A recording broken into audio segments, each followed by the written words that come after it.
Sir ఒక్క నిమిషం I want to clarify sir, ఎందుకంటే గౌరవ సభ్యులు కూడా పూర్తి స్థాయిలో పెట్టుబడులకు సంబంధించిన అంశం బ్రాడ్గా చెప్పినప్పుడు సార్ ఈ పెట్టుబడులు అన్నిటి కూడా 40,000 కోట్ల రూపాయలకు సంబంధించి కూడా గౌరవ సభ్యులకు కోరుతా ఉన్నాను before making a sweeping remarks. So మనకు కూడా తెలియాల్సిన అవసరం ఉంది అధ్యక్ష. ఫలానా ఎక్స్ కంపెనీ గత ప్రభుత్వంలో పెట్టుబడులు పెట్టుండవచ్చు.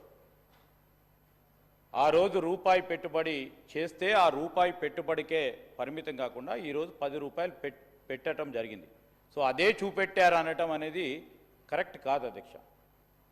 ఈరోజు ఆ విధంగా చూపెడుతూ గతసారి వచ్చిందే చూపెట్టడం, ఒక్క రూపాయి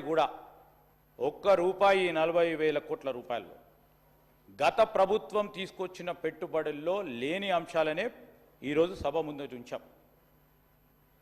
ఫలానా టీసీఎస్ కంపెనీ గత ప్రభుత్వంలో రూపాయి పెట్టుబడి పెడితే మా ప్రభుత్వం ఏర్పాటైన తర్వాత మళ్ళొక్కసారి పెట్టుబడి పెట్టడానికి ముందుకు వస్తున్నామని చెప్పి పెట్టుబడులు ఎంఓయూలు చేసుకోవటం జరిగిందని గౌరవ పెద్దలు శ్రీహరి గారి దృష్టికి తీసుకొస్తాను. ఇది స్పష్టత, ప్లీజ్ క్లారిఫై.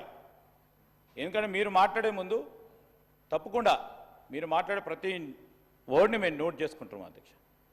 మీరు మాట్లాడే ప్రతి అంశాన్ని నోట్ చేసుకుంటున్నాం. ఈ సందర్భంలో వారు చెప్పారు, అనేక అంశాలు చెప్పారు. సరే, మేము కూడా ప్రతి సందర్భంలో చెప్తా ఉన్నాం, 91లో మొదలైన ఆర్థిక సంస్కరణల వల్ల ఈ దేశ ప్రగతికి మనం నాంది పలికినాం.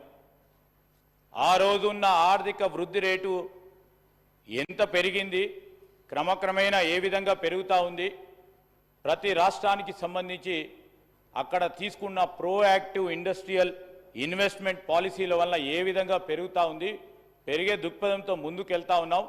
మేము ఈరోజు మాకు బేషిజాలు లేవు అధ్యక్ష. మొన్న కూడా చెప్పడం జరిగింది, ఏదైనా గత ప్రభుత్వం ఒక మంచి విధానపరమైన నిర్ణయం తీసుకుంటే రాష్ట్ర ప్రగతికి సంబంధించి దాన్ని ఇంకా మెరుగైన రీతిలో ముందుకు తీసుకెళ్లే ప్రయత్నం చేస్తాం మా ప్రభుత్వం అని మేము ఈ రాష్ట్ర ప్రజలకు మీకు కూడా చెప్పడం జరిగింది అధ్యక్ష. మేమేం కావంటలేం. సరే, గత సంవత్సరం 20,000 కోట్ల పెట్టుబడులకు సంబంధించిన ఎంఓయూలు చేసుకొని ఉంటారు.